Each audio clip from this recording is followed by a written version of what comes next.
Hi everyone, welcome to this review. Today we have the Chemex Coffee Maker. The Chemex Coffee Maker was born in 1941 in America, in Massachusetts, by Professor Peter Schlumbohm, who wanted to create the perfect coffee. This is because the coffee maker itself is very simple.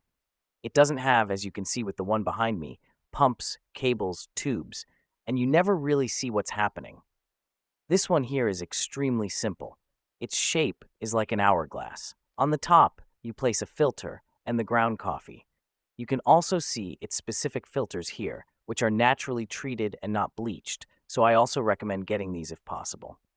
So on the top part, you put the filter, then the coffee. If you've ground it yourself with a grinder, even better. Then you pour in the hot water. You can boil it yourself, or like we did, get a kettle that boils water really fast within a few minutes. You pour the hot water, the coffee brews, and it drips down. Perfect.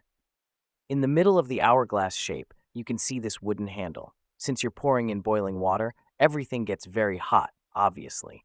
So this handle is useful for pouring without burning yourself. There you go, I did it.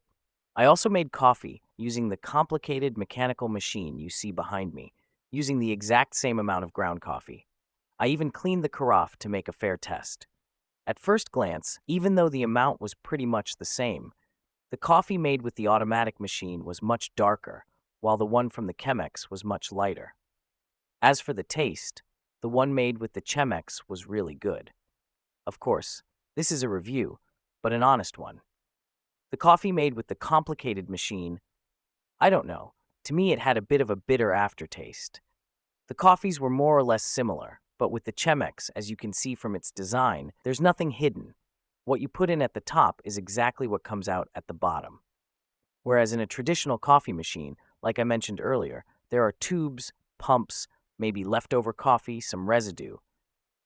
Anyway, now that we have this Chemex, we're selling the other machine. We don't need it anymore. So that's it for the review. See you next time. Bye-bye.